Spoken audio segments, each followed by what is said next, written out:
can listen. You can hear the hyena.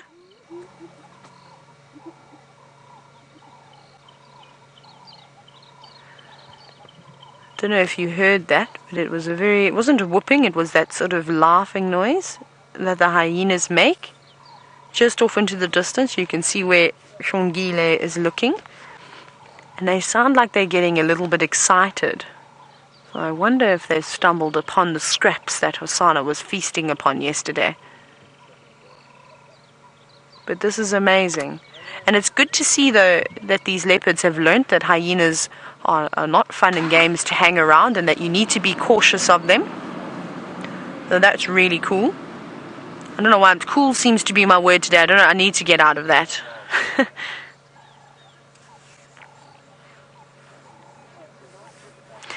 Now, Linda, you're actually commenting and you're wondering if a hyena would be able to crack open the tortoise shell. Oh, there's the tortoise, David. Do you see it in the grass? No.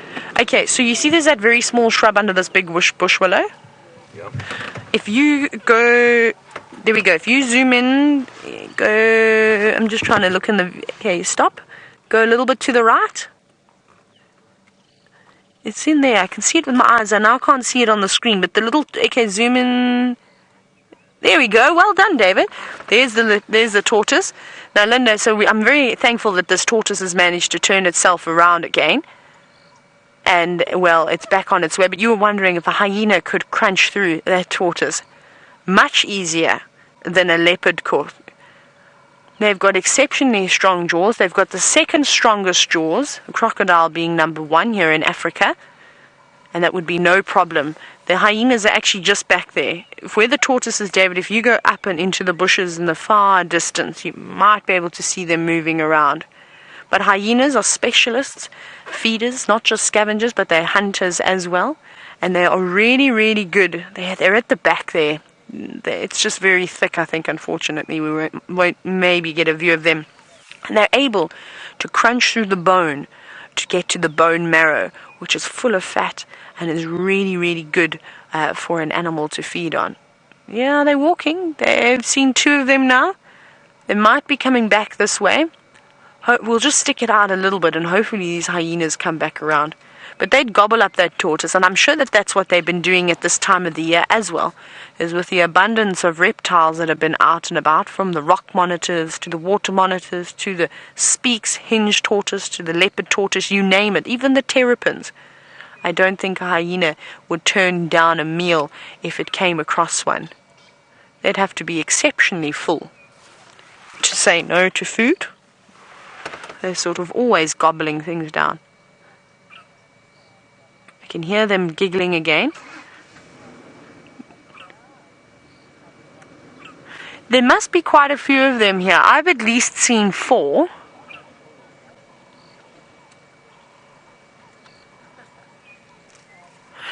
But they seem to be split up. They're sort of on the left where Xongile is, and then I can hear that sort of laughing, that sort of nervous laugh that they do, coming from the right.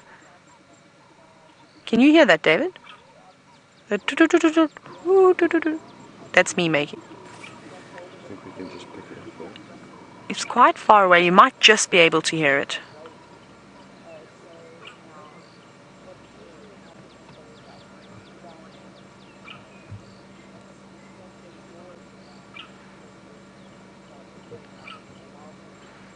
No, now it's stopped. They don't do it for very long. It's just every now and then. But Xongile is keeping a close eye. And I'm looking for Hosana, but I can't see him. I think he might be sitting on the other side of the big termite mound. I think there's a couple of little ridges that he's probably trying to blend into and keep himself nice and low. But so that he can also just keep an eye out on those naughty hyenas and make sure that they don't get up to no good. Right, but I think we're going to have to say goodbye now. There are lots and lots of vehicles who are trying to come in and have a look, of course, at the royal family, and can you blame them? But what an exceptional sighting it has been this morning. Short and sweet, so I hope that you all enjoyed that. We're going to move out of here now, and we're going to go across to James, who is at Hook. But James, who is at Hook, but we're going to take a view from a different height. Now, as far as I'm aware, you can see us. There we go. Oh, goodness gracious, we're about to be bombed. That is... that must have been a wonderful shot. That is fantastic. That's great.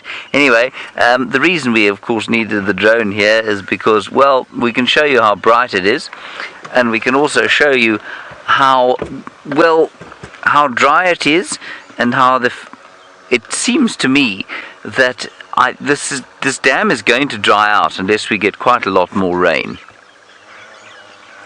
And we built this great big wall here because the deluge was supposed to come and fill up our dam, and well, it just hasn't. And I don't know what, I mean, it's not very picturesque spot at the moment, and hopefully it will become that again when we get a bit more rain. We've had a little bit of waterbuck action. They've gone off. There are one or two kingfishers having a bath, a lapsmith blackwing, a blacksmith lapwing, and then we had a three-banded plover as well, but not much else, one or two terrapins.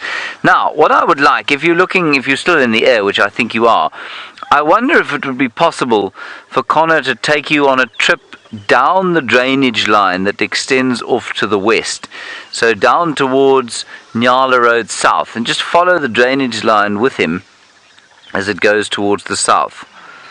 Are we able to do that?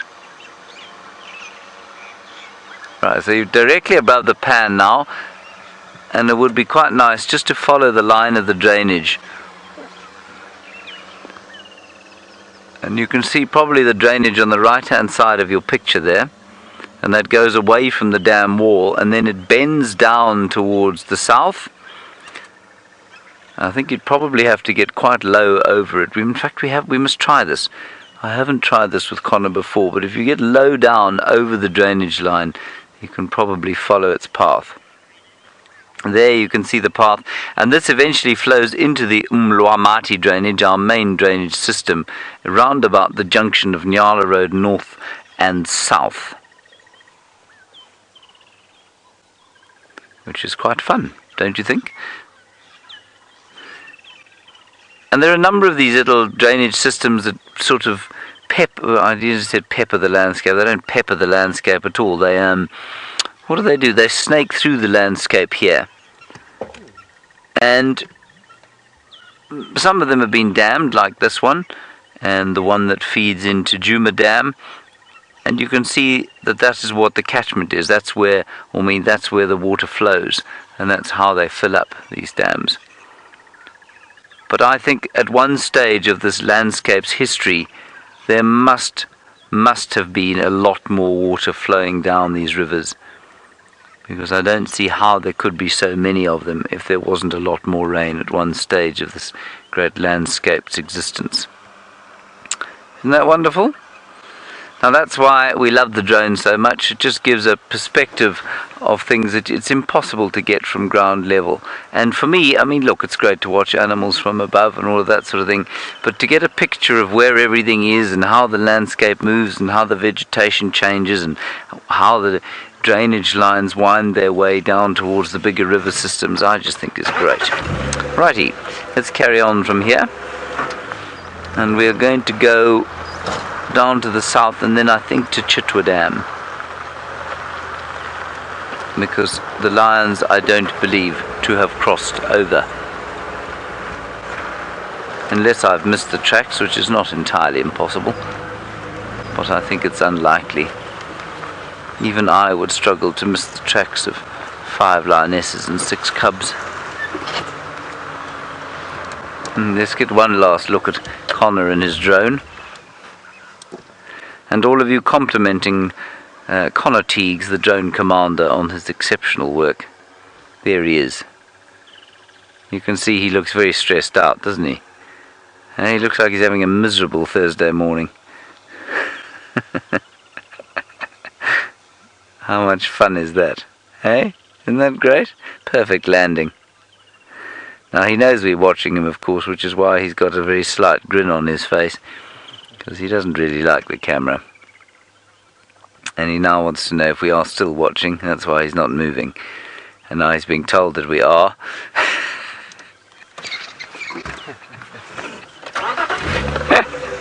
Alright, let's move on. That was very cool. We must actually do that again. I must plan that a bit more carefully. And we can do some fun trips down those drainage systems. Let's head across to Byron. He apparently is feeling a little bit short.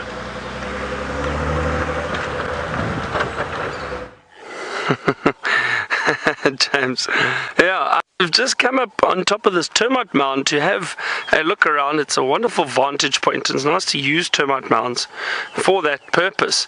Just scan the area a little bit and see if we can't find any animals moving around. It's been a little bit quiet. We did see some Inyala earlier, and we've been moving through along the edge of a thicket, and Inyala like feeding. They're fringe feeders. They like to move on the edge of drainage lines in areas where it's quite thick. They are browsers, so we do get to see a lot of those types of antelope around. So I saw a small group, which was very nice. I was actually wondering if one of these termite mounds aren't perhaps a little bit active, but none of this is definitely not active at the moment. This entire termite mound is very, very old. You can see it's solidified a lot. There's no fresh soil here, so it doesn't look like this is active, and there's a lot of grass in that growing out of the termite mound too. So that is definitely a sign that there's no activity from termites around here. Maybe around the edges somewhere, but I don't see anything that would make me think there's a sign of termites in here. Now, while we've been walking around, just let me grab a little bit of a guarri branch here, a magic guarri, and I'll tell you why I'm doing that is because the magic guarri branch is wonderful for keeping flies away and ticks. So and you can see I can hit my leg and the leaves don't come off. Some people believe that this is a good tree to even use for putting out fires. But there's a lot of biting flies around at the moment. They've been attacking my legs, so I think I'll use or keep my magic guarri branch just in case while we're walking around. Now let's see what else we've got around here. There's a beautiful little butterfly. Let's just have a look. There's an orange butterfly that's just sitting. There we go. It's opening and closing its wings. I'm not sure which one that is now. There he goes. Yeah, that's a lovely view of it from this angle.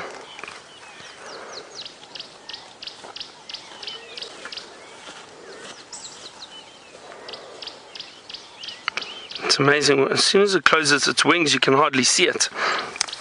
Now, just having a look at that butterfly, I can see the flowers that we were speaking about earlier. Have a look at this beautiful flower that we've got here. I'm not going to pick it. Look at that. That is the blue commelina.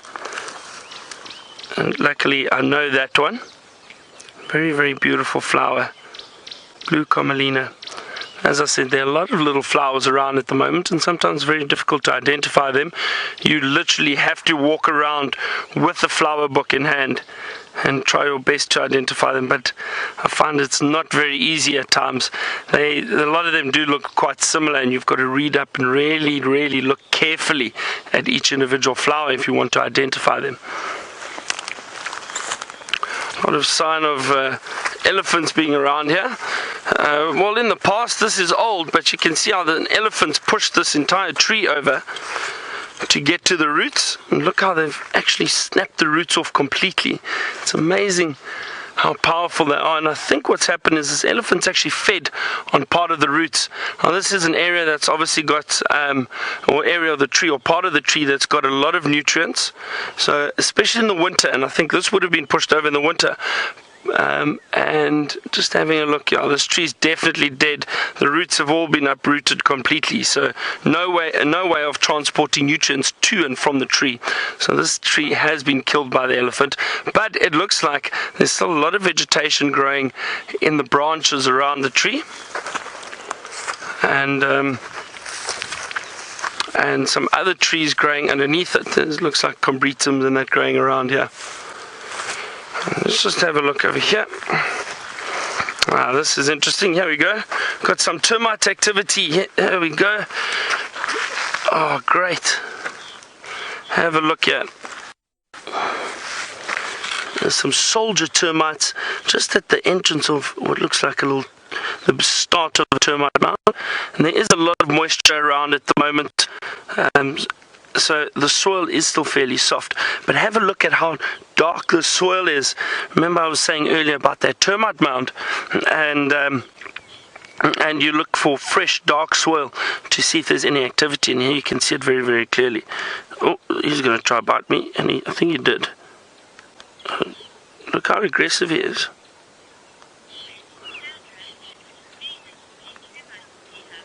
Yes, Sandra, you say it's amazing how many termites we have, and we do indeed have many, many species of termites. And it's different species, not just one species.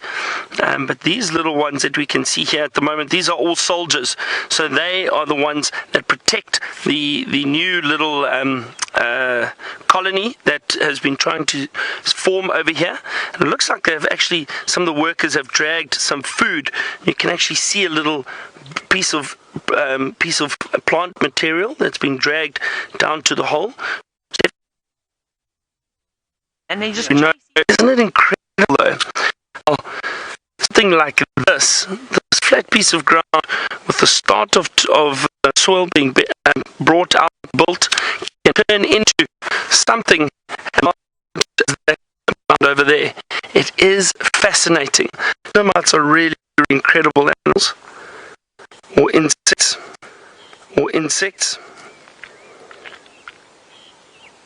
I find it very, very fascinating. It's interesting. I do enjoy seeing termites. In December, we got to see a lot of them, a lot of activity because of the start of the rainy season, and with all the moisture around, they got to see a lot of colonies starting out and becoming a lot more active, and so very, very interesting to see. We're going to continue. Let's head over to my friend Taylor and see what she's got. Look at who. It's our favourite friends, the wildebeest, who have woken up from their long slumber last night. And of course, these little ones are ready and raring to go for the day. Look, I'm going to play underneath Mom's legs. That's probably not a safe place to play. But look at them all chasing each other around. And I love this. And I was just saying to David that I think this particular group of wildebeest is fast becoming my favourite herd, and I hope that they stick around for a long time. Look at them on their knees, doing what the adults would do. Another female coming to investigate. A little bit clumsy on their legs, but just practicing nonetheless. And it doesn't matter if they're male or female at this age. It's really just a fun time. David, I think what I'm going to do is let's pull up a little bit further and pull off the road so we don't have those nasty sticks in the way. Nasty, cool. I need to stop saying all of these words. They're ridiculous. Oh, and there's one having a roll too. Look how cool that is. Oh, and who doesn't love a good dust bath? Now, I'm wondering if these little ones are going to copy the adults now, because they typically do.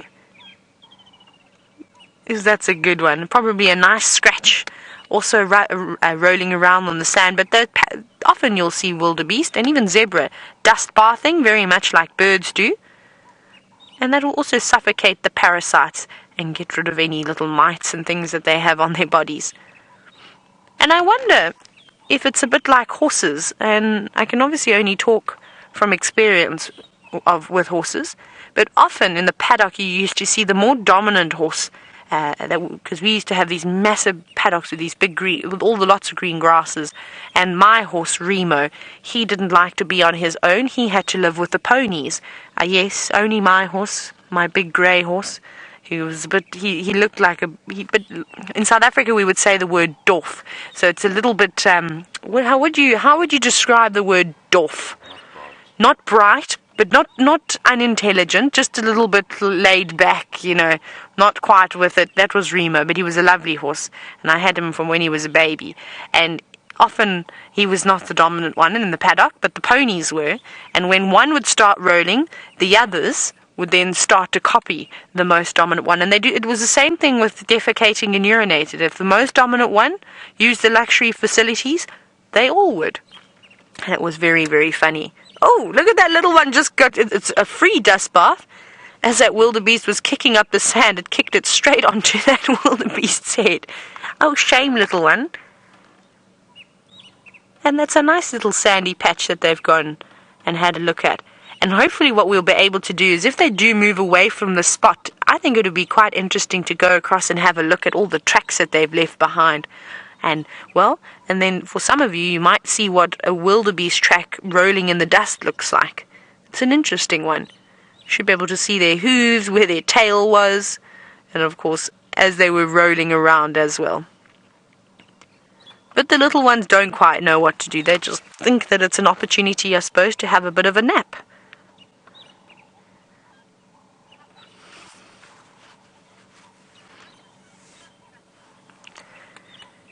Nice to see a wildebeest roll in the sand and have a look at their tracks. But we'll wait till they decide to move off. Maybe it'll even be something for this afternoon to look at if they've decided that they might sleep here. But they've been resting for most of the night, and it's lovely out here. It's not too hot. So if I were them, I'd make the most of the cool morning and start grazing away. And then, well, when it gets to 12 o'clock, that is siesta time, and have a little break. And then have a sleep. No? They're all coming to the spot now. The trendsetter.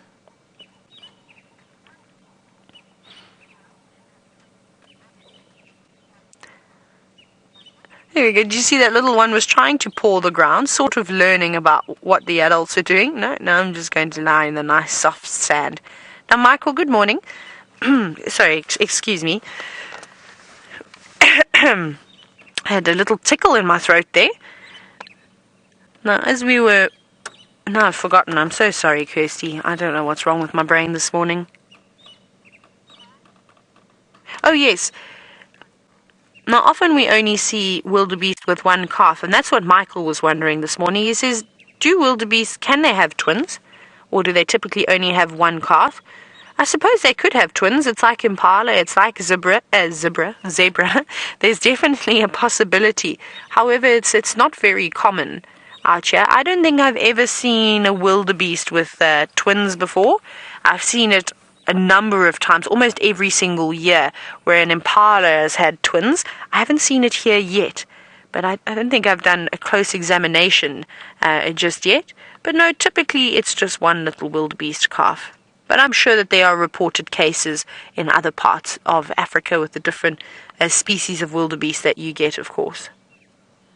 But they are so small, but they're going to grow up so quickly.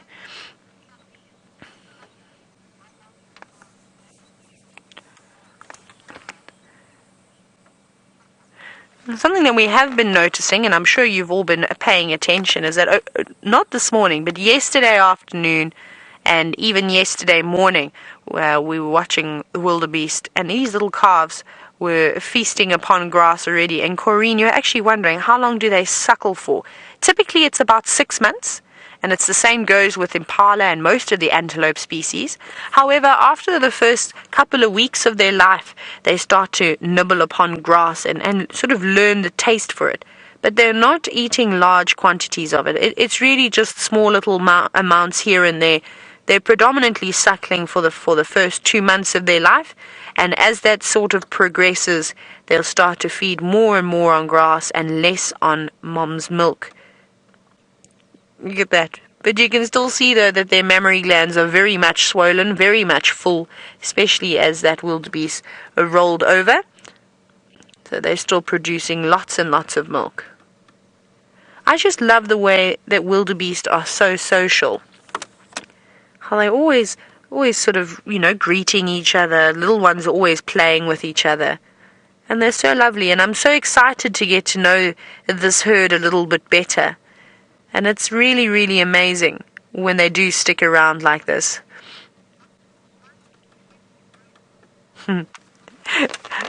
Safari Dean says that this is one cute roadblock. It is definitely. I could sit here all morning just watching this lot. And this is also, it's an important sighting. Very much like we watched the sun come up this morning.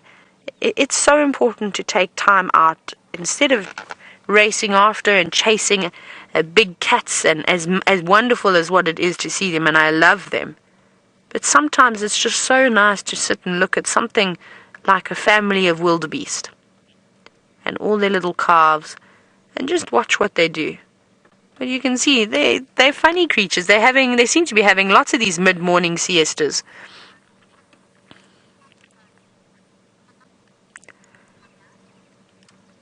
Now we've seen that these little wildebeest horns have already started protruding through, and as I said, they grow up so quickly.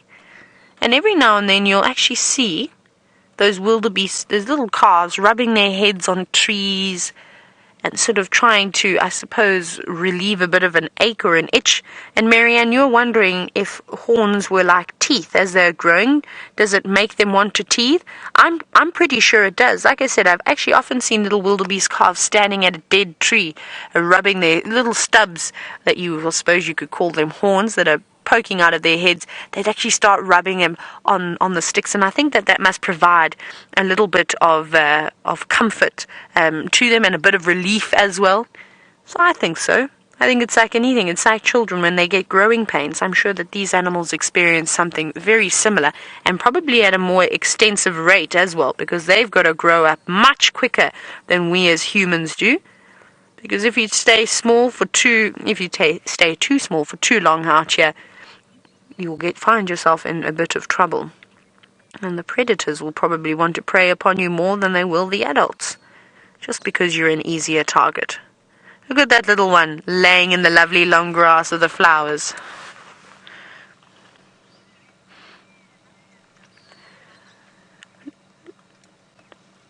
Everybody looks very relaxed, and you can see them. Actually, have a look at the big male's doing now.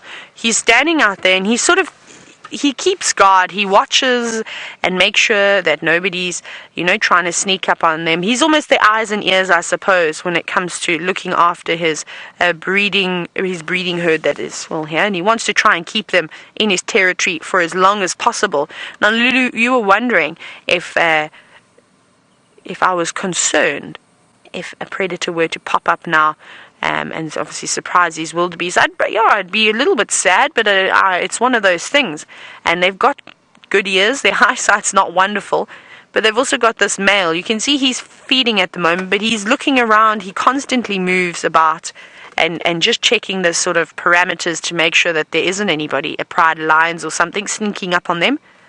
And I'm sure his goal is that if there is a pride of lions attempting to sneak up on them, he will spot them and he will snort and alert his lovely ladies and all his offspring that, of course, that there's someone around here, and everybody needs to be on their toes and keep their eyes and ears open.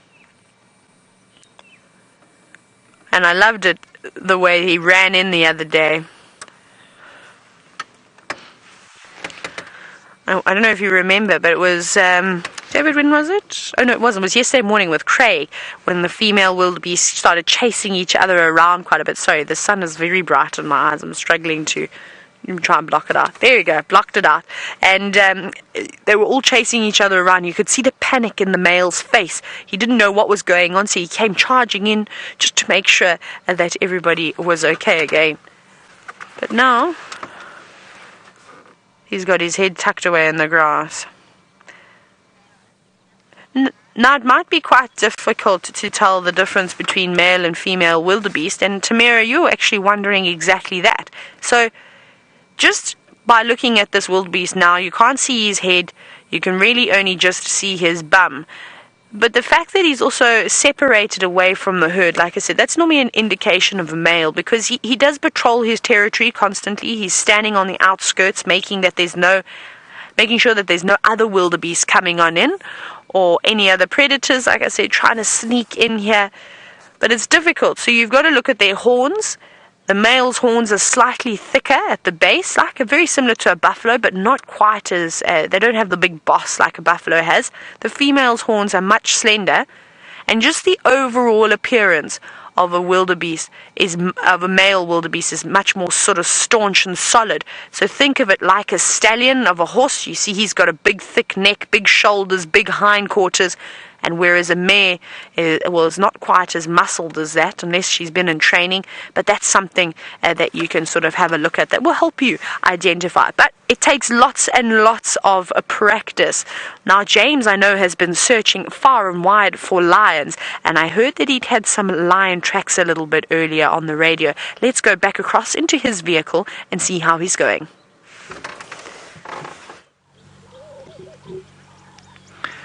We did indeed have a lion track, everyone. That isn't what was at the end of it, of course, because that isn't a lion, isn't it? Is it, Brian? No. No, it is a black-bellied bustard. But the lions went into Torchwood, and very clearly, I think, of the Styx Pride. So the Nkuhumas are...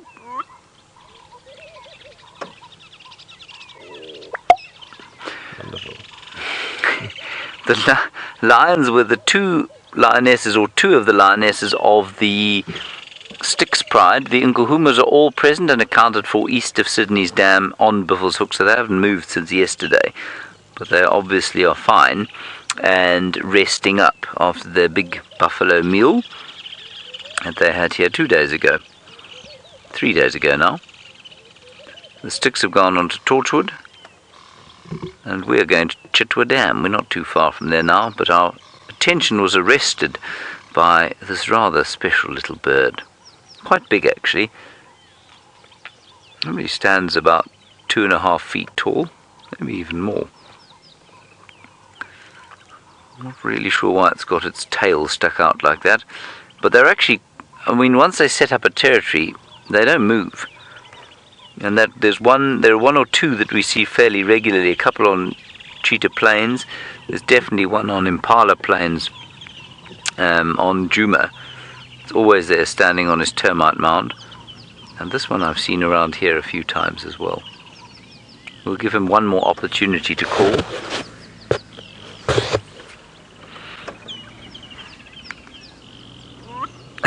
And I just want to see what he eats. So I think it's probably largely invertebrates that he can find on the ground. Bustard. Black-bellied. Omnivores, mainly insects, yes, but also berries, seeds, and green leaves. Berries, seeds, green leaves. Good. On we go, Brian. We're about to cross the boundary, everybody. Found a mushroom over here. Have a look at this. This is very, very interesting. A beautiful mushroom growing just in the debris of this this little tree, or the remains of this dead branch that's fallen over. There's one here, and there's one tucked in underneath there too.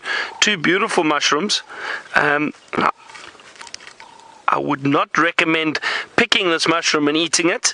You never know if they are poisonous or not, unless you are a complete expert. So I would not pick this mushroom and eat it. But beautiful, beautiful mushroom to see. But there's actually a lot going on here in this little section that we're in at the moment. And I'd like to show you, there's also this little bush, which some of you may have seen before. However, this one hasn't got fruit at the moment. This little bush over here is called the white berry bush, and it's got no fruit at the moment. Unfortunately, I do enjoy eating the white berries from the white berry bush. They're quite tasty and sweet. I almost said I enjoy feeding on them like I'm an animal, but I enjoy picking them rather. And then another little interesting little plant is this little wild mint, right hidden in here also between these dead branches. So there's obviously some good soil here, and a very fertile area. And I also think because the termites have broken down this dead branch, that's why a lot of these bushes and funguses are growing around here. Now, I'm just trying to smell this wild mint. Oh, it's wonderful. It really is a pure minty smell, very, very clear minty smell. It's delicious. Even though, I mean, I enjoy the smell, I don't like the taste of mint very much, to be honest. Unless it's a good mint jelly, perhaps, and it's not too bad. But that's lovely to see, very, very nice to see. Now I'm going to see if I can find Herbert. He is around somewhere, because I know James has had the black-bellied bustard, and apparently Herbert does a wonderful, wonderful black-bellied bustard call. So let's see if we can find him and see if he can do it for us.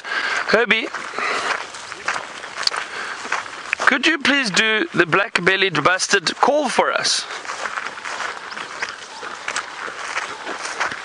Let's see, let's get closer to Herbert and we'll ask him to do the call and see, maybe I'll do my call first and then we'll do Herbert's call and we'll see who's more accurate.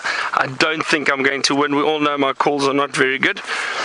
Let's see. Alright, so here's mine, okay?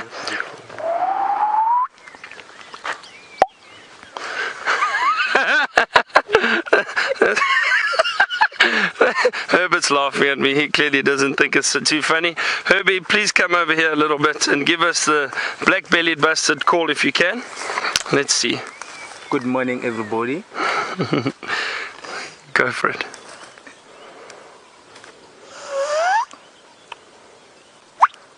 No, oh no, it's definitely much better than mine. Herbert's even got the neck motion of the black-bellied bustard down to a T. That's very impressive. Oh dear. The joys of walking in the bush. Oh, hang on, let's go this way, Craig, because there's some tall branches there for you. I don't think you'll get through with your aerial. I wonder, we're still walking. We're walking on the edge of the drainage line at the moment. Oh, Craig just got caught there for a second. Walking on the edge of the drainage line and just having a look what we can find along the way. Here is a whiteberry bush that's got some fruit on it, but they're not ripe. And have a look over here. Let me try and move out the sun. You see that? But they're still very, very green. So I would not eat any of these. Still very, very green, unripe. But that's strange, because earlier, and I think what's happened is perhaps that maybe birds and that have fed on most of the white berries already.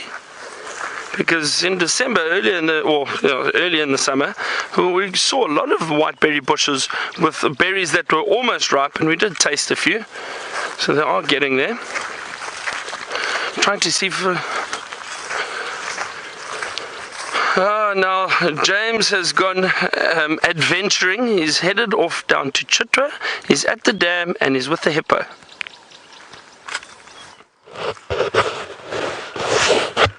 Adventure, adventure, everybody. Hippopotamus there, a pod of hippopotamus, and off to the right hand side even more hippopotamus. Brian, I think I may have been in luck. I've spotted it. I've spotted the flat dog, I think. We're looking for the crocodile. Brian said he wanted to see the crocodile. I'm just going to keep an eye on my spot there. Specifically, a crocodile eating a goose. Specifically, a crocodile eating a goose. No, it's not a crocodile, or what I thought I was looking at. So if we pan slowly to the right-hand side, you can see lots and lots of hippopotami.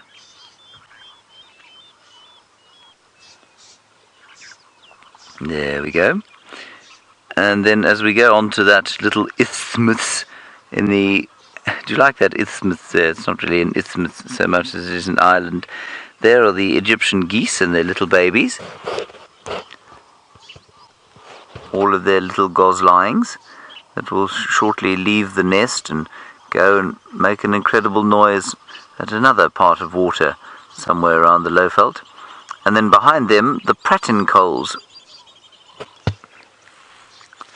Those are the pratincoles standing there, the collared pratincoles. Used to be called red-winged. Seem to be a few juvenile pratincoles there. They're all having a nice rest. They've obviously been feeding crepuscularly. In other words, as the dawn broke, they would have been hunting. Now, we were asked yesterday a nice question about whether or not this dam was pumped. Why has it got so much water in it compared with the others? And I don't think it's pumped. Well, we weren't asked that. We were just asked why it was filled so much more. And I don't think it's because of pumping. I think it's because the Molwanini drainage that flows into it clearly carries a lot more water than most of the others. But there is quite an expanse of water here. I mean, we should basically be on jet skis, shouldn't we, Brian? Perhaps put jet ski safaris in the water here. Use the drone to pull us around. Yes, use the drone to pull us around. I wonder what Connor would think of becoming the sort of power behind a not quite kiteboarding, yes, I suppose a kiteboarding safari.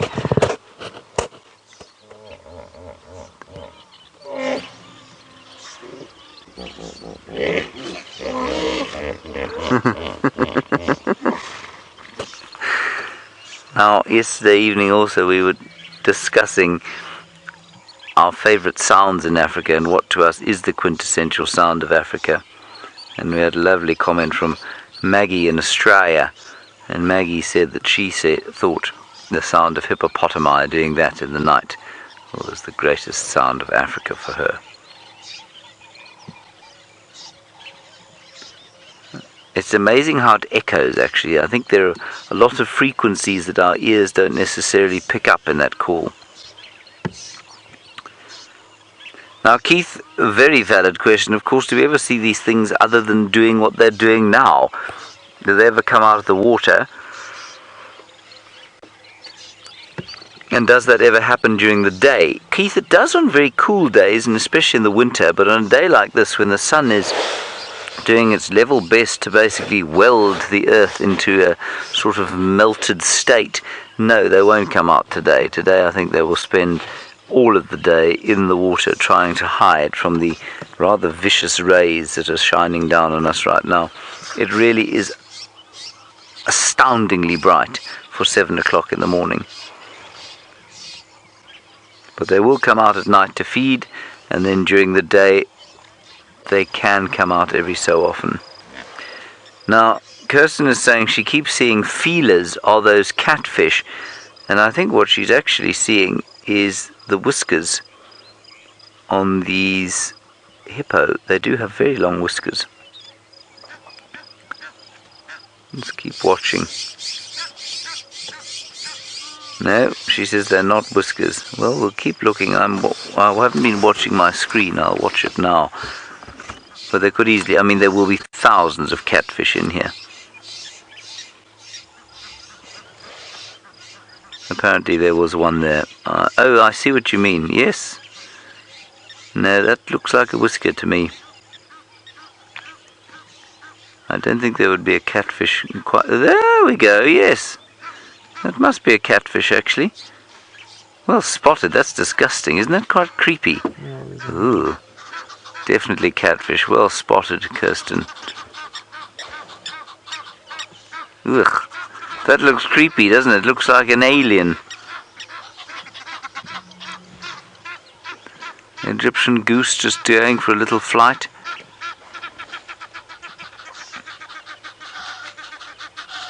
Very nice, Brian. Oh, thank you.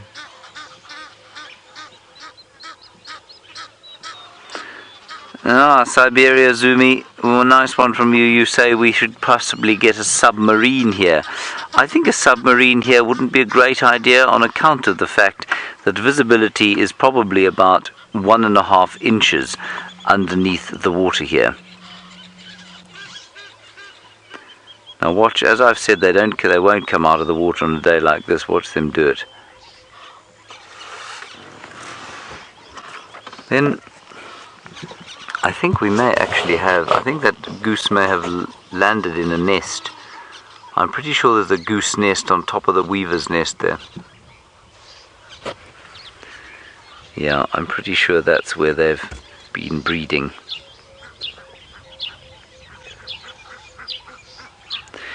And the last thing we'll show... Oh, hang on. What weavers have we got there, Brian? Some village weavers.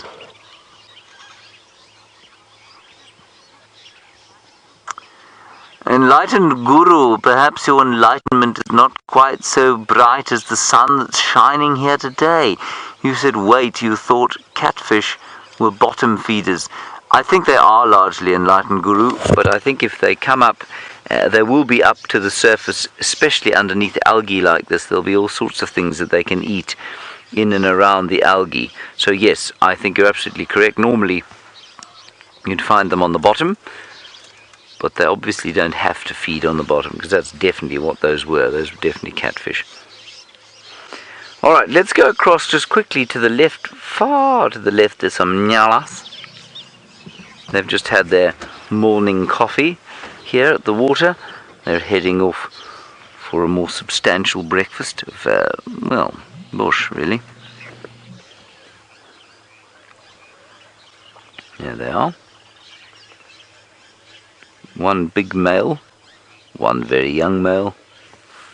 And there won't be that's not a solid family arrangement normally.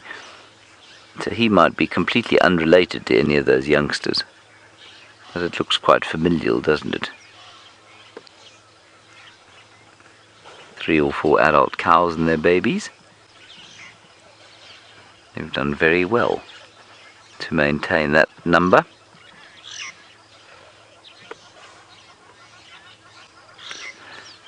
Yes, Aaron, I agree. You're in all the way in New Zealand, of course. And you say that this would be a great place for a live dam cam. It would be fantastic, wouldn't it?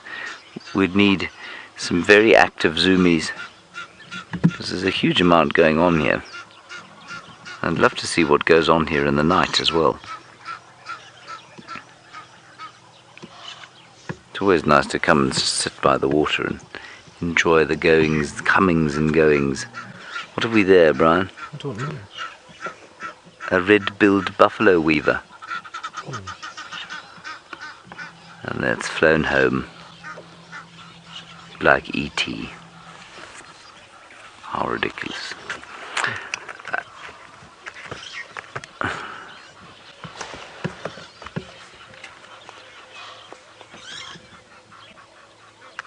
Winter prism, I don't. Well, I suppose maybe to a small extent. You say, do I think the algae provides some kind of protection from the UV rays for the hippopotamus? I'm sure it does.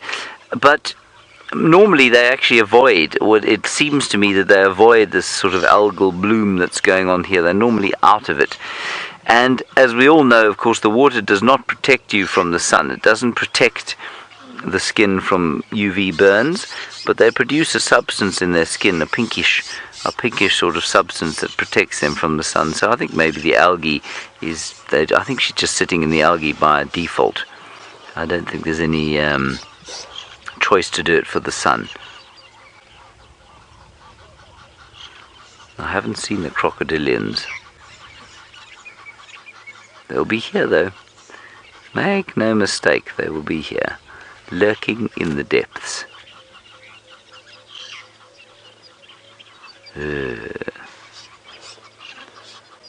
Right, I think we'll probably move on from here and head down towards the Twin Dams region. As I say, the Styx Pride on Torchwood, the Nkuhuma's on Beefle's Hook, Karula and her offspring now on Little Gowrie to the south.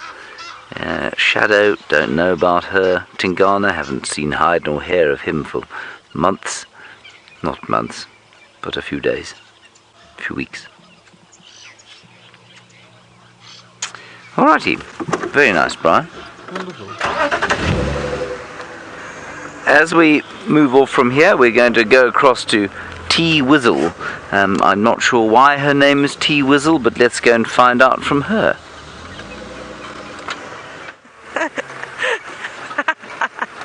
I don't even know why my name is T Wizzle. What, David? Lion track? That's a bold statement to make out here. I'm going to pull off the road and have a look and see if what David is talking about is indeed a lion track. Oh, it's not a great sound. Well done, David. Those are lion tracks. But they are very old lion tracks, but we can have a look at them. It's in the mud, or it was mud at one point. They're very, very old ones walking through here. This is probably about a week or so ago. Yeah. I reckon probably when we had the last rain. So about a week ago. And now they are now drying up. But David, why is one of my 6,002 nicknames that I have at Wild Earth T-Wizzle? Where does T-Wizzle come from? David just says David says it has a good ring to it. Kirsty then said to me that she has chosen it for me. Thank you, Kirsty. But yes, now T-Bomb, T-Wizzle, there's variety of tea, and then you can really go crazy, I suppose. It could be anything, hey? Tea-Tree, Tea-Sizzle, as Kirsty's just said again, Tea-Stack, T-Bone. You could just say whatever you wanted to because my name starts. I'm not saying that one, Kirsty. I'm not giving anyone ideas. That one will remain quiet and unknown. But we haven't had too much luck, unfortunately, after we had those beautiful wildebeest. We just came to quickly check around where the lions are supposedly on Buffel's Hook to see if by some miracle they had maybe crept out of hiding underneath all the guarri trees and things, but they haven't. They seem to still be fast asleep, hiding away from the sun. So we're just checking a couple of roads. We're looking for anything. I'd like to see a few birds now, David. I think we've done enough mammals. Should we recap? Let's recap our morning, I think. Sunrise, spectacular. Then we had Angry Ellie. Then we had Whooping Hyena, which was amazing. Then we had more hyenas, but we didn't get them because they were running away from us. And then we had leopards. Then we had leopards and hyenas. And then we had tortoise as well. Oh no. Let me just show you what David has just called a tortoise, so you can tease him. Look at that. There we go. That, everybody, is a termite tortoise. David's embarrassed now. He's going very red. But we saw so many different things. That was very funny. He shouted out. He shouted, tortoise, I think he thought I was going to hit it, and it wasn't. Don't worry. That's very funny. But we just had a spectacular morning so far. And now it's a little bit quiet, but that's fine. And we're just appreciating the bush, aren't we, David? It's very nice. This is quite lovely. Where's the birds, though? What bird would you like to see? An African harrier hawk. David wants to see a Gymnogene, so we'll try find it. I haven't seen one in a while. I know yesterday afternoon you had the most incredible sighting. I think it was with James. Oh, it's gone. It was a golden-tailed. I think it's now flown away. Can you see it? No, it's gone. It very quickly, very typical of the woodpecker. It was like a golden-tailed woodpecker that very quickly just zoomed through the bushes, but now it's gone. So you want to see a Gymnogene, and then you said that nice sighting with James is one picked out some chick out of a tree, which is incredible. I want to see some Retz's helmet trikes. Retz's helmet trikes, I haven't seen them in a while. We've been seeing the white crested around, but you don't often see the Retz's up here. That's a special one to see. Oh, David, I have an idea. Why don't we go down towards the Mawati and do a bit of birding? That sounds like a good idea. Yes, and Betty, you said you haven't seen a secretary bird in ages. Not Betty, I've never seen a secretary bird here in the Sabi Sand before. Can you believe it? I'll be so happy. The last time I saw a secretary bird was probably about 4 years ago. Maybe even 4.5 years ago was the last time that I laid my eyes upon a secretary bird. And I know that you've seen one before on the Arathusa airstrip, so that's really good to know. I didn't know that. I'll definitely keep my eyes open. And I had the most wonderful experiences with the secretary birds down in the Eastern Cape. There was 2 pairs that were mating, they were breeding, and they used the same, well, most of them used, that one used the same nest everywhere. It was on a big Rus, I think the name has changed now to Circe, no, it's still Rus, I think, or Circe, I can't remember what the Latin name is now changed to, but a type of a currant tree, and they almost look like they should be in a garden. They make a really nice hedge. What did you see there? I see it. Something is flying off into the distance. It's definitely a bird. It's not a plane, and it's not Superman. We have a spider web on our lens, so David's just going to bring the cloth to the screen. Don't panic. We're still here. Stam, you say my new name is T-Bird. You can call me T-Bird. That's all right. I approve of that one. Get rid of that spider web. That bird disappeared. No, I can see a fork-tailed drongo. David, you see that marula tree? Well, we've got a bird, and that's what we set out for, so that's, I suppose, what counts. And it is a fairly common bird known as a fork-tailed drongo, but one that you shouldn't sort of overlook. They're beautiful birds and highly intelligent as well. And I've told this story before, and most of you know that the drongos are very good at mimicking, not just their own species, but things like pearl-spotted owlets. I've heard one mimicking a fiery-necked nightjar, as well as trying to do the call of an African fish eagle. But not only a scorpion or something to eat, and it would swoop down and steal them. And then I had the most amazing experience of when I was sitting in a herd of elephants. And of course there's always drongos following elephants because they catch the insects that they're disturbing as they're moving through the grasses. And this drongo started making the most bizarre noise. And in the end, a black-backed jackal ran out in amongst the elephant herd, being chased by the little elephants. And that's what this drongo was doing. It was trying to mimic the call of a black-backed jackal. And many years ago, I think I even took a recording of it. I did a voice note, not a voice note. Back then there was no such thing as voice notes. But I did a voice recording. And I looked for it probably a couple of months ago. And I think when I first started working here, I was looking for all those amazing things. And I just cannot find it, which is so sad. Because it was something that was so incredible. And it's a memory that I'll never forget. And an experience that I think I probably will never have again. Warthog. There it is. I can also hear a European golden oriole calling, and that's what it sounds like. I'm just seeing if I can't get it to come out, because it would be so nice to have on screen. Isn't that gorgeous? That's not so gorgeous. Taken. He's a big fellow, that.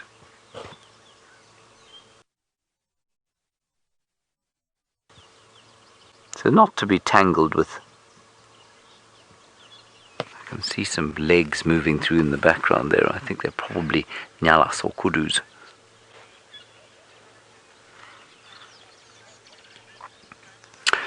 Apparently we had a small dip in our stream, everyone. We do apologize for that. I have no idea when or how or what it is that you've missed.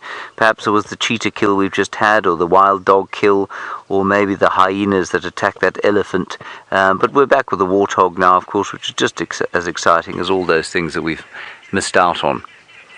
I am, of course, being entirely facetious. We haven't seen any of those things. I don't think you've missed anything, because the most exciting thing today has been those 2 leopard cubs. And I'm pretty sure we were up during that period. Oh, it froze on the warthog for a few. Then, shall we carry on, Brian? Yeah. I think we should carry on because we're on Chitwa, doing a bit of an exploration.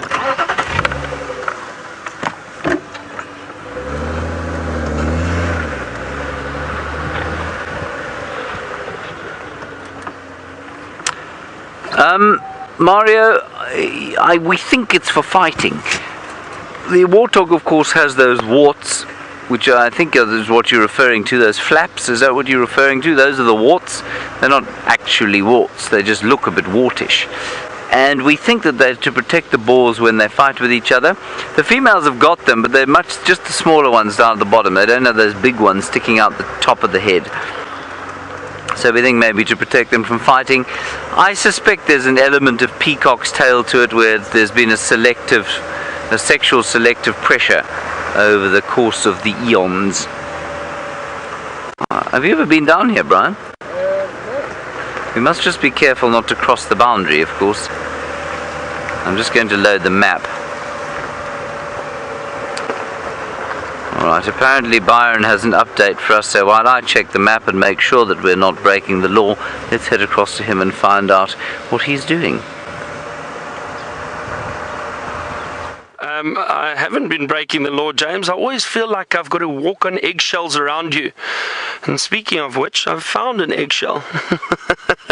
I've managed to find a little eggshell, and it appears as if this might have been a little Franklin eggshell that we found. That's what it looks like, judging by the size. Just found it lying here on the ground. So it looks like it did hopefully hatch, unless something found it, like a monitor lizard or something like that, that fed on the little chick in the eggshell.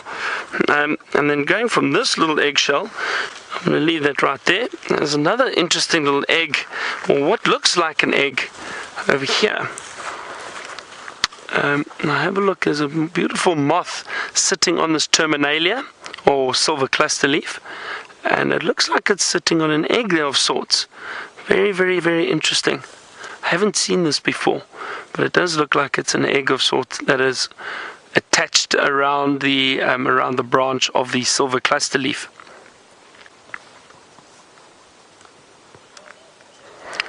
Now, another little flower. We were speaking about the flowers earlier. Another flower I would like to show you, one I do know, thankfully. And this is quite an interesting one. I think you'll enjoy this. I'm sure you've seen it before. The wild foxglove. Beautiful, beautiful little flower. Wild foxglove. Look at that. Now, why I find this little flower so interesting is it is slightly poisonous for us. Now, the foxglove, and I stand to correction, but what I have read, and if I get this wrong, we can blame James, because I'm sure he taught us this.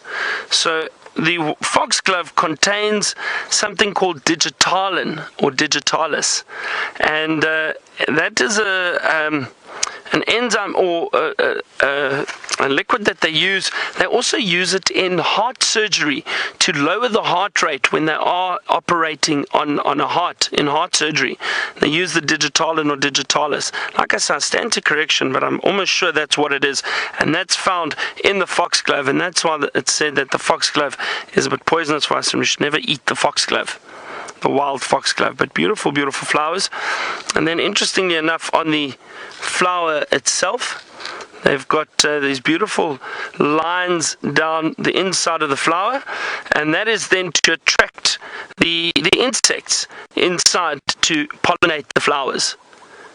And they see in it's a UV coloration that comes through, that the insects are able to pick up on and see. And this, it's almost like an arrow pointing to a diner, saying this is where they need to enter, and that's where they need to go to find the pollen and pollinate the flower. So beautiful little flower, the wild foxglove.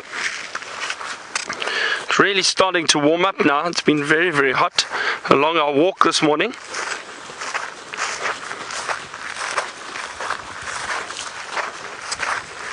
We'll see what else we can find. We're still just on the edge, or not far from a drainage line. I was hoping that we'd bump into some elephant, perhaps feeding around this area, but nothing just yet.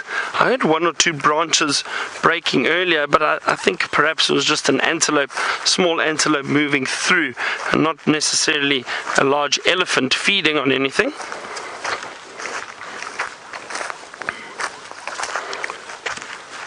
But the thing is, while we're walking through these little thick areas, we've got to be very, very careful, because it is a lot thicker this time of year. So you do have to watch out for any animals that might be lurking in the bushes. I don't want to surprise anything. It does help that while I'm walking, talking a lot, so we are making a bit of a noise. So usually if the animals pick up that you are approaching, they generally tend to move out of the way a lot sooner. The other thing that we've got to watch out for at the moment, which is inevitable, is ticks. Now, there's a lot of ticks at the moment, so we've got to be careful. We've got to constantly check our legs, and we get pepper ticks constantly, and they're so itchy. It really, really is. Think of your worst mosquito bite, times it by about 10. That's how itchy a pepper tick bite is. And but it's one of the joys of working in the bush. Just having a look, there's some big trees around, some large marulas. I actually had my first marula of the season yesterday, tasting the beautiful fruit of the marula.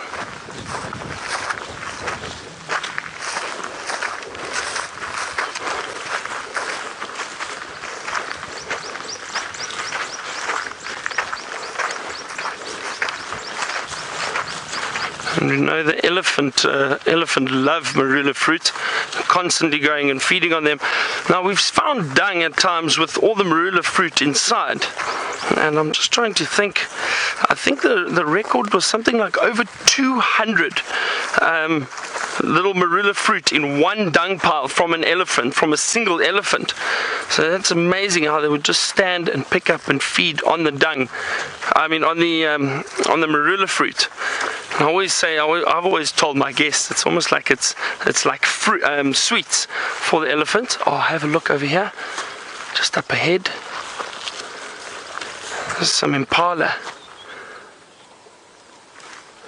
Here we go. That's quite nice. See, they seem quite relaxed. They've definitely seen us, but haven't alarm called yet. So they're clearly feeling comfortable with us being around, and that's always wonderful. You know, when you are on foot, it's a very different experience with viewing animals, because they do view us as a potential predator. So they are a lot more skittish. They do tend to move away a lot quicker. But if you are able to view animals like this, it just gives a whole new experience, a very different experience.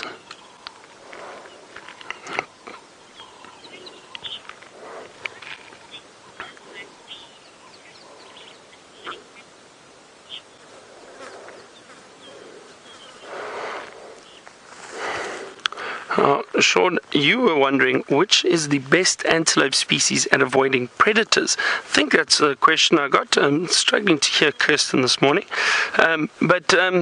Sean, I think all the antelope are incredibly aware and alert of predators around them, and they're all very fast and very agile.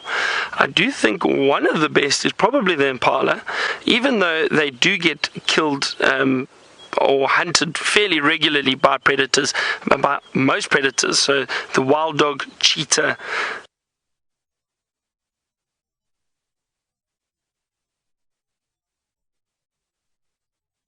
FC in a final has a question. We're going to put it to a challenge. What is sitting there? And I've seen a bird. See where that leadwood is? Just to the right of it. Oh no, it's... What is that?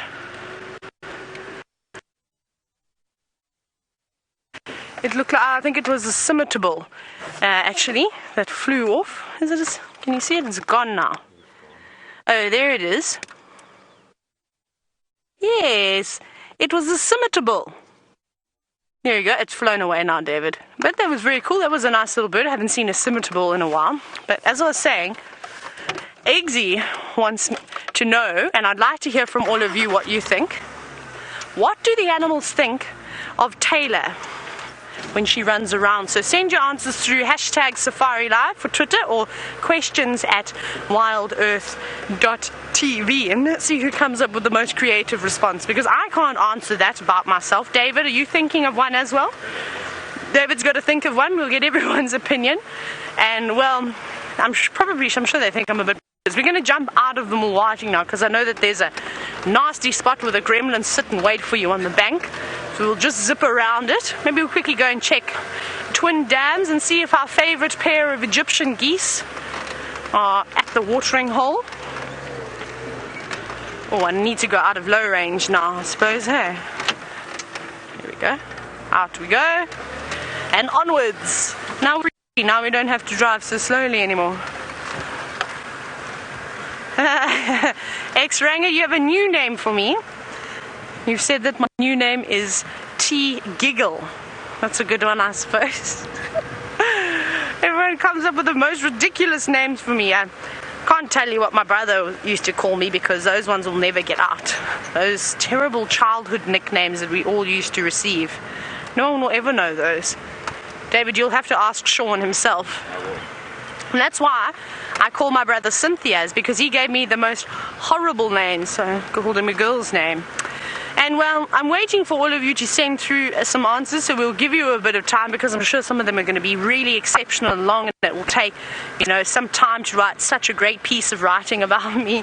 So we're going to go across to James, who has found himself a tortoise.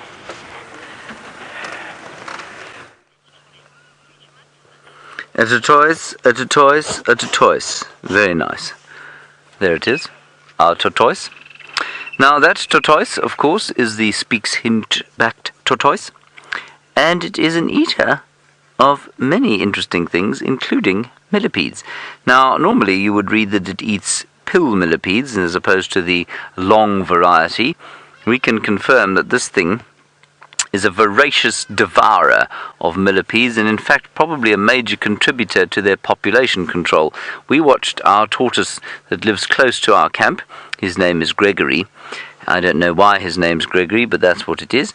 And he is a voracious eater of millipedes, and we watched him the other day eating 3 or 4 millipedes without pause for breath before crawling back underneath Eggsy's house where he lives. Eggsy, of course, lives in a tool shed.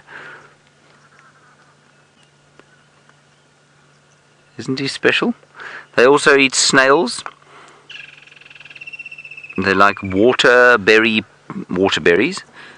various fruits they'll eat, and a couple of beetles and things like that. But their real speciality, giant land snails and millipedes. And this fellow struggling to get up there. There's a car coming, so I'm going to move him. I'm just going to lift him off the road. Now, we wouldn't normally do this, but we are, of course, not in a drought at the moment. So I just don't want him to be run down. I'm sure he'd get up eventually. There you are. I just think he'll be safer over there. You see how I risked my life to save the animals there, Brian? I did. Yeah. So brave of you. That's why I'm a true conservationist. There is a car in front of us that doesn't look like it's going to turn its engine off. It also looks like it's going to have to reverse. That's it. Well done. If you don't keep reversing, your life is going to become very difficult indeed. There we go. Now we've just come off Chitwa, so I think that guy's either going to Chitwa to fetch some guests, or to Cheetah Plains, or to Nkoro.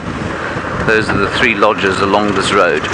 We've come out of Chitwa, we did a little foray down to the south, and then back out, and we're now heading back towards Djuma. And we'll go back past where the leopards were seen this morning, just in case they have crossed back over to the north. I haven't heard anything about that on the radio, so I don't think they have. We were hoping maybe we'd catch up with Thandi, but Thandi was not around to see us, unfortunately. Now we're back on Djuma as we cross the signposts here. There we are. Marvellous. Do you feel like you've come home, Brian? I do. I feel like I've come home as well, Brian. Now we can relax. Now we can relax. Be not fearful. We're going to roll down the road here while I attempt to find something of biological worth to show you. Byron apparently has made his way back towards home because I'm sure he's very hungry after a strenuous walk, but he's been arrested. His attention has been arrested by some wildebeests. Oh dear, and James, that link took too long. Your introductions are wonderful, but you have chased away the wildebeest. they just ran off, and it's that wonderful herd of wildebeest that we've been seeing on quarantine on the clearings out in front of camp. And they've added so much value with these little calves at the moment. It really is wonderful to see them. I do think that perhaps the wildebeest were a little bit nervous or skittish because they may have heard the drone flying about. I'm not sure. I can't see the drone. Oh, yeah, there it is. But I think it's also, as I said, animals, when they view us on foot, we appear as a predator. So they are a little bit nervous, especially with those young calves around. Just wary, and they just rather keep their distance. Had one or two snorts, not serious alarm calls, and I think they just did a little loop around, just out of sight, just to stay away from us. But it's always wonderful to see them. Nice to see them all around. Oh, there's a little lizard. What have we got here?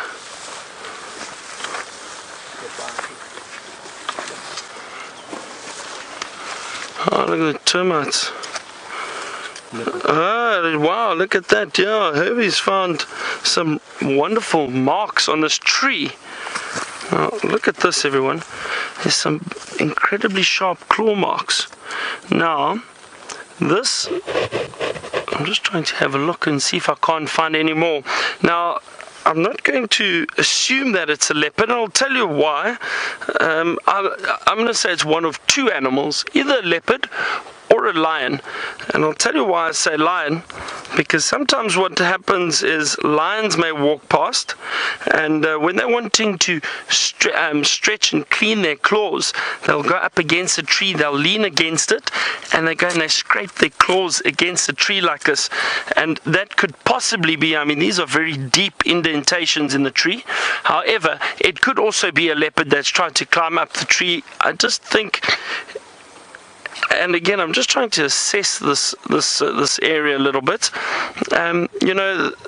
When you do see signs of animals around, it's important that you try and work out what may have happened.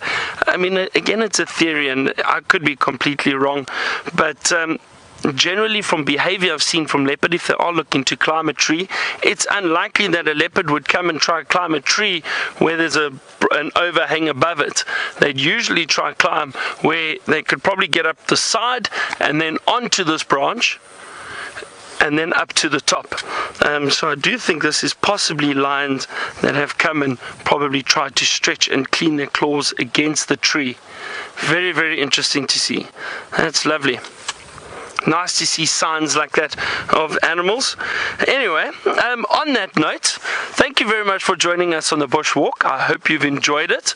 We are going to head back for breakfast, as James said, starting to get a bit peckish. I hope you've enjoyed it. We'll see you this afternoon. I'll be back on one of the vehicles. Thank you very much to Craig on camera, and of course to Herbie. We'll see you all later. I'm going to send you back to James and see what he's up to. Yes, hello everybody, my name is James. No, I'm joking. I don't know how to do James's. Why do you do James's voice, David? You have to enunciate. I have to enunciate all of my... No, I'm joking. But no, I'm not James.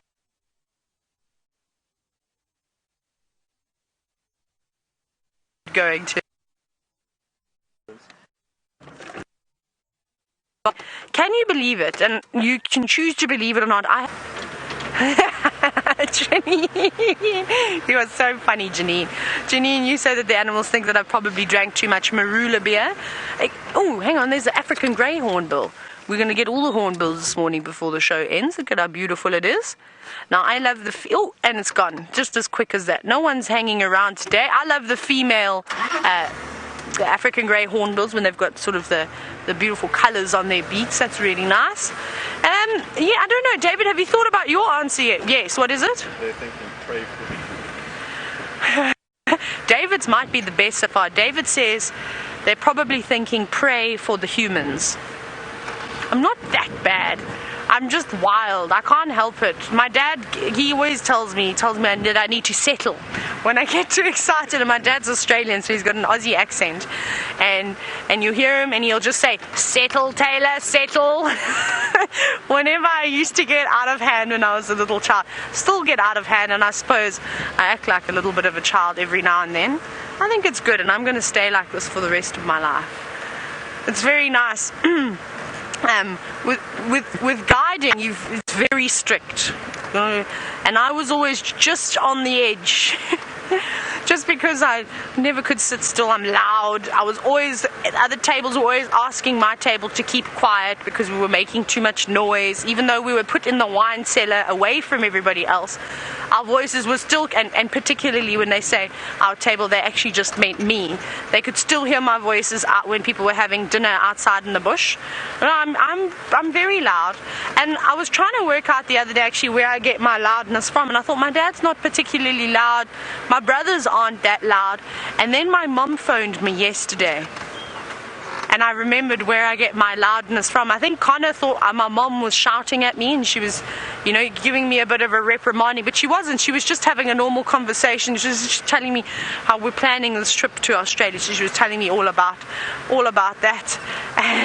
But yes, she was very excited about it. And sometimes I think my dear mom, gets a little bit confused and thinks that in order for me to hear her from Johannesburg, she has to shout. Anyways, that's my lovely mom, who's also very loud, which is apparently where I get my loudness and my blonde hair from. That's where I get that. David, where are the birds to save us as I'm digging myself into this hole? Now there's none, of course, as I'm desperately scanning in the sky.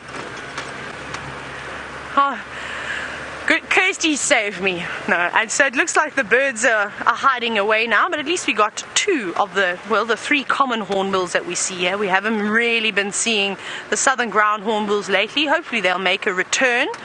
And it's been another wonderful drive. We've seen some spectacular things, even heard some amazing things this morning, things we don't often get to hear and see so close. So I hope you've enjoyed it, and please tune in again for the sunset safari. It's been lots of fun with Byron, Herbie, Craig, of course, and everybody. Oh, I really enjoy livers and onions. Delicious. Chicken livers and bacon for breakfast. Really? You ruined your bacon by adding livers. Oh dear, would that make you nauseous? Yes. Really? Yeah. Oh, I'm so sorry. Well, I like livers, Brian. Yes, I am. In the last minute and a half of the wildebeest herd before we get home of the day. It seems that everybody's visited the wildebeest herd at least twice. Only 1 minute left. Still don't know what chopped liver means. Oh, there they are. Look at that, Brian. The wildebeest herd. Can't think when we last saw them. It's been what? 3 minutes? At least. At least. And some impala. Good gracious. Our cup runneth over. It is now time for me to say goodbye, everybody. Goodbye. Goodbye. Goodbye, Brian. Goodbye, James. Goodbye, Kirsten and Louise in the final control. Goodbye, Byron. Goodbye, Taylor, Herbie, David, Craig, and all of you.